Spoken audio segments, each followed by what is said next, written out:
Hello, I am Dr. Alan Clifford, pastor of Norwich Reformed Church.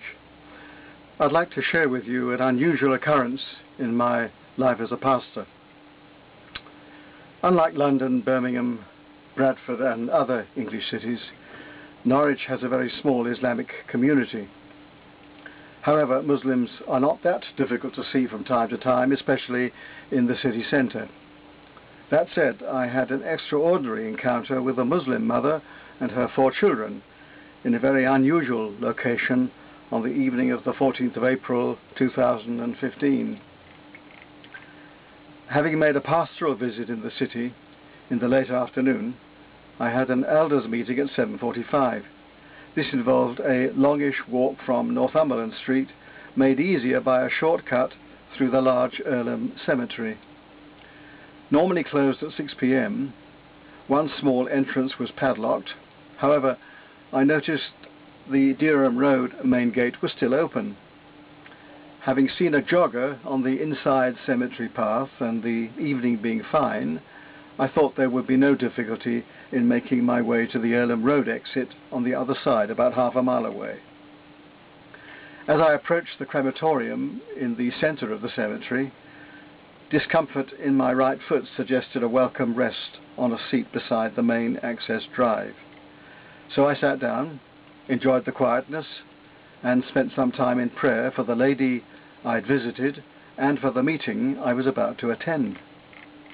As I finished praying, a lady of African origin and her 4 children, one in a pushchair and the others with little scooters, appeared from my left.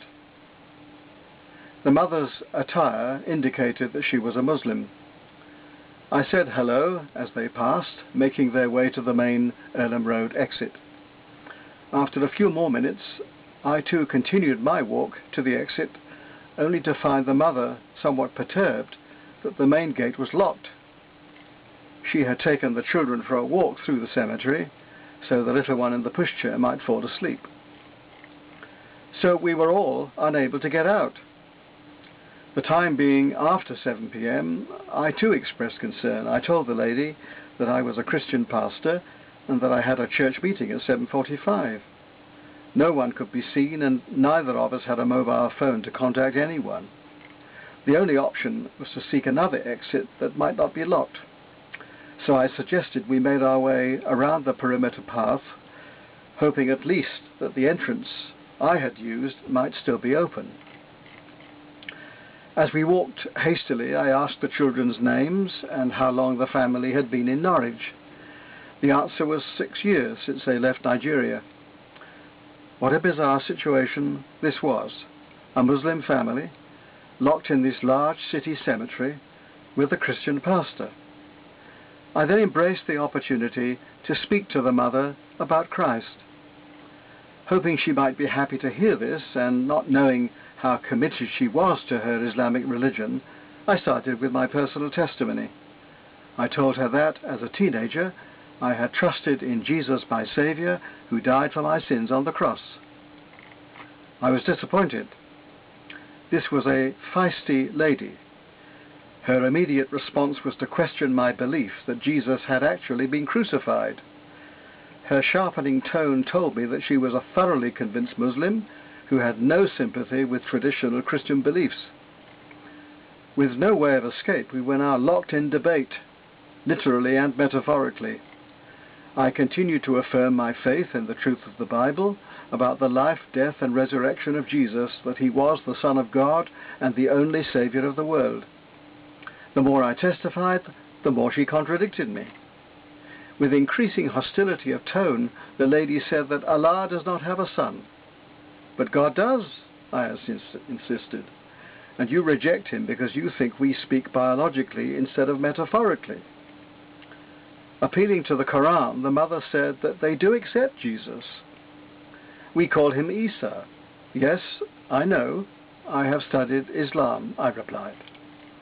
I then said, the Quran is false in what it says about Jesus, and that it blasphemes him by claiming he was only a prophet and inferior to Muhammad. I added that while the Quran affirms his virgin birth, it fails to see the significance of this, that he is God-made man. Evidently, this lady had never heard her faith questioned. She was disturbed that I wasn't the type of Christian who looked for common ground and played down differences. She burst out with, "I never thought I would hear such things." Clearly, she knew her stuff about Islam, but she realized I knew my stuff about her stuff. When I asked her why her religion was one of hatred and death, she challenged me. "Where is that in the Quran?" "The death of infidels by beheading is taught in Surah 8 verse 12, I said. "Not now," she argued. "Tell that to IS, I replied. "And you promote religion by violence." I added. "We only fight back when we are attacked," she insisted. "But how different is Christianity? A religion of love, not hate," I said. "Christ says we must love our enemies, not kill them." Having been locked in debate for an intense 10 minutes, we were now by the Ring Road entrance to the cemetery. Greeted by a rather forbidding gate, the large padlock gave us no hope. Then I suddenly noticed on the left hand of the gate that one of the bars in the cast iron railings was missing, so there was just enough space for an adult to squeeze through. I realized that in his gracious providence, God had provided a way of escape, and an opportunity for me to help this imprisoned family.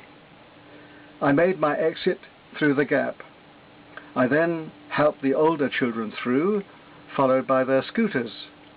Next, having lifted the pushchair over the railings, I helped the mother and her little one through the space and onto the pavement. We were all free. Before saying farewell, I said to the relieved lady, "You see, it's Jesus who alone can set us free. God bless you all." As I hastened away to my meeting, 2 of the children chased after me on their scooters as far as Earlham Road. As I turned to tell them to wait for Mummy, they gave me such happy smiles. I wonder what they made of this strange episode and the things they heard while locked in a cemetery and helped to freedom by a Christian pastor. I pray that they and their parents might eventually know more of Jesus and less of Muhammad.